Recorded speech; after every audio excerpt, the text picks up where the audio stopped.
This woman that lives in America told me something that shocked me. She told me something that made me believe that if you are a married woman and you are not strong enough, that your husband's side chick will remove you from that marriage and come and replace you full time. She will replace you full time and you will not do anything.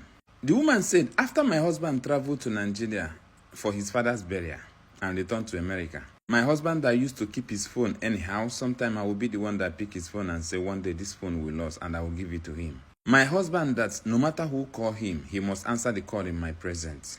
My husband that if he leave the city where we live and travel to another city, in the next 1 week, my husband will be missing me. Once he comes back, he will dive me and kiss me. My husband that each time he goes out, he must bring one gossip, come back and me and him will share it and laugh. I noticed that this man now goes out to answer call. I noticed that this man is now more careful of his phone after traveling to Nigeria for his father's burial. So I targeted his phone, I took it and I searched it. I found a woman that my husband always call and always text. I opened their chat.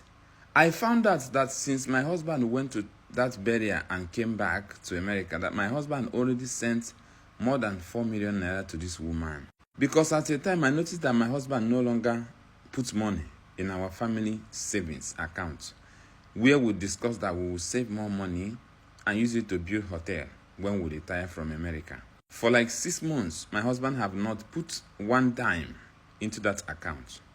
So I was like, okay, no problem. Even when I asked him, he said, I spent a lot in that burial. And I was like, you have brothers. Why are you now the one that spent most of the money? How much for the burial? How much did you spend? I noticed he got angry and I did not continue that discussion. But that day that I checked his phone, I found out where he was sending his money. My husband already sent more than 4 million naira to this woman. I corrected the woman's number immediately and I started calling the woman. I called her WhatsApp call, I called her video call and she picked. I told her to leave my husband alone or I would deal with her. The woman started laughing. After laughing, this woman hung call. She hung up on me. I started calling my husband brothers, calling everybody. I called them to talk to my husband. After everything, my husband apologized to me and we started living like husband and wife again. One day I was just sitting with my husband discussing. A call came in. My husband stood up, went outside to answer the call. I peeped through the window and I noticed that my husband was laughing. So something in me told me that that call can never be a serious call. It must be that same woman or another woman. So after my husband answered that call, I took the phone again, checked the last call, and I saw that it's that same number. My husband still sent 200,000 naira to her that same day. I called the woman again and I told her that if she ever call my husband again or do anything with my husband again, that all those videos and pictures that she sent to my husband, half naked and naked, that I would pay people in Nigeria, send it to them, and they will print it and post it everywhere. I threatened the woman, and that was where my problem started. I only gave my husband 2 children, a boy and a girl. After talking to that woman that day, I just hung up the call and continued what I was doing. Later, the woman started calling me. When I picked the call, she said, I was busy when you called me. That is why I did not talk to you. But now, I am ready to talk to you. It's like you want to leave your marriage. It's like you no longer want to stay with your husband again. This woman opened her mouth and told me that my husband is very, very important to him and that he cannot afford to lose my husband. And that if there is anything on earth that will make him lose my husband, that same thing will make me lose that my husband. And that I will also lose something very important to me. Same time I'm losing my husband. So after the way the woman talked to me that particular day, I sent her picture to my cousin sisters that live in Nigeria. I sent it to them. I told them, this is the woman that want to take my husband from me. And my cousin sister, they took the picture. They looked for the woman. They found her. And they sent people to go and beat her up for warning. After they beat her up, just to warn her, not up to a week, my only son became sick. I took him to the hospital and they did not find anything. I knew it was coming from Nigeria. I knew it was coming from the woman, because she happened to be the only person I have problem with. So I sent my sisters to go and check what is going on with my son. They checked and they found out that it's a woman and it's not just ordinary thing. Truth be told, as I am speaking with you now, my husband already served me divorce letter. And his lawyer told me that he is very serious about that. The guy now asked me what is going on. What have I done to my husband? Because he knows me and my husband to be two happy people that loved each other so much. Like joke, my husband started living different. My husband started living in different place. So when this particular woman told me all this thing, I was like laughing. I said, if you allow her to take your husband from you, she will take it. But if you don't allow her to take your husband from you, she can never take your husband from you. If somebody used 1,000 naira to go and prepare charm that will destroy your family for you, use 1 million naira and prepare another charm that will scatter the person if you believe that what the person used is charm.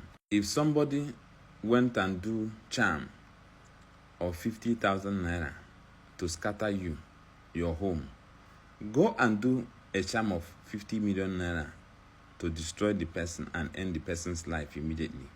Just like people used to say, and other people are seeing it like a joke. If somebody do you evil, pay the person back with evil. In anything you are doing in this life, don't allow anybody to destroy what you labored for. Don't allow anybody to scatter what you have labored for. Don't be so lazy that you cannot fight for yourself. Don't be so lazy that you cannot fight for your family. You cannot be there and watch another person destroy everything about you and you are keeping quiet. Don't be a prayer warrior praying for 50 million when you don't have a job where that 50 million can come from. Don't be a woman praying for your family to be good when you are not practically doing something that will fix that your family. The woman was like, if it will take me to come to Nigeria, I will come. But all I know is that I cannot stand and watch another woman take my husband from me. So we started the process of rescuing the husband. After everything, I told the woman, look for your husband.